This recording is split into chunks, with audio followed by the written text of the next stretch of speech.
And welcome back to Meet the Authors. I'm your host, Philip Levin.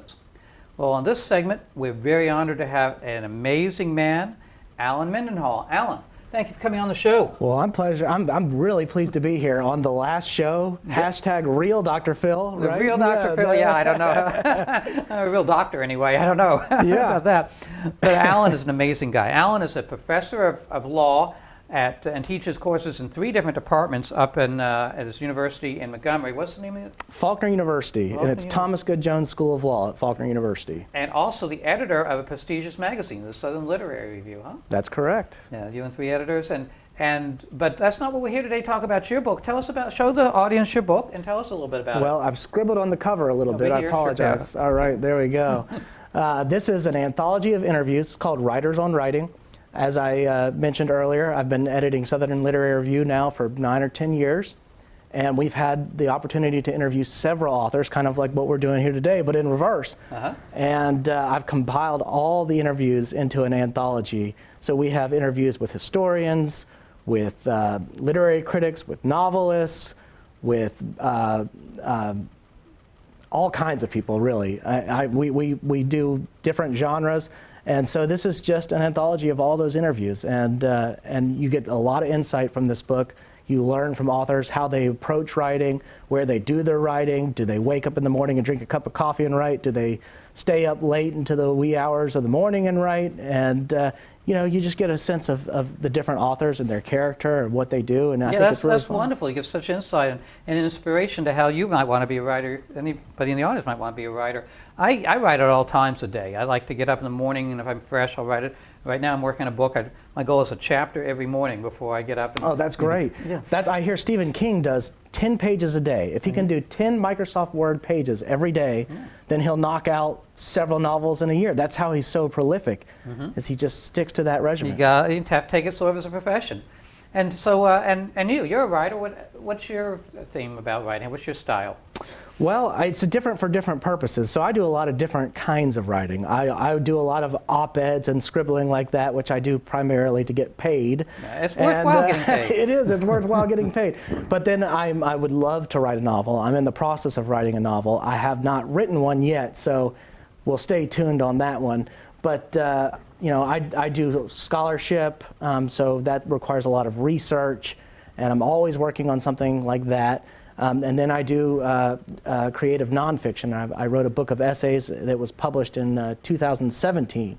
So I do just different kinds of writings and different approaches for each kind of writing. Yeah, one has to be creative and fall into your necessary habit, as all these people have. So you've got some interesting people there, some I know. Tell us about a couple of people in your book. Well, my favorite book in here is the book The Going and the Goodbye by Shuli Kaywood. And it was not a book I expected to like, but it was really, really powerful. And the name of the author again? Shuli Kaywood. And the book is The Going and Goodbye. And you felt this tugging, aching longing for the past. She talks about different relationships she's had with people over time. It's autobiographical. It's sort of memoir, huh? Great book. I've got one of my mentors, Paul Cantor, who's a literary critic at the University of Virginia. I interviewed him about one of his books on Shakespeare. You can see I've got a Shakespeare pin on here somewhere. I like that. I like the Shakespeare pin and the little orange professor bow tie there. Right, that's right. We've got some academics like John Shelton Reed, who's a scholar of the South. He's a sociologist. Jessica Wilson, who wrote on Walker Percy and Dostoevsky and many others. There are people here that I had connections to that I didn't even know before we interviewed. So Bryn McLean, we had this Furman connection. We had the same professors. There are authors here from... it's a small world. It is such a small world. From Auburn, Emily Carpenter and I, she went to Auburn, and I got my PhD at Auburn.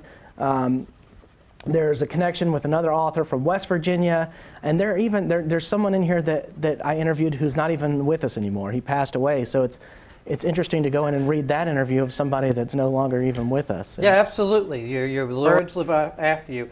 We had one of the people in your book is Johnny Bernhard. That's correct. And yeah, she's been on my show, here. and so she has. It's it's amazing to really get these insights into the different people and their writing styles and their personal lives. I'd like to have seen that about, I mean, there are a whole series of biographies. Sure. Like get a biography about Eudora Welty. He was not in there because she didn't interview because she was dead. Well, Rochelle Putnam is in here, okay. and I'm glad you brought up Johnny Bernhardt because we're going to lunch after this shooting, so it'll be fun. She's a wonderful local author. She sure is. We're a couple of books out, and it helped so many editors. And that's what a lot of your books. So how many different authors do you have in there? 40-something. I don't have the exact count for you, but it's 40-something. Over 40 authors. And so each, it's not that thick a book, so I guess each author has like 4 or 5 pages, huh? Some are 4 or 5, some are 1 to 2, maybe 1 or 2 or 5 to 6. Mm-hmm. Every interview has its own character, and some go longer and some are shorter. And how long did it take, how old is the oldest interview? How long did it take you to accumulate all these? Gosh, I'm not sure. I would say roughly 2010 would be my guess. Mm-hmm. So they've accumulated over the course of 9 years. That's nice. And what are you working on? Now you have this book out. What else are you working on? Well, I'm working on a novel. I have another book that's sort of about jurisprudence that will be sort of a scholarly book, and I'm hoping that will get done this year. And then I have a third book, which is a collection of nonfiction essays that I hope will also be done this year.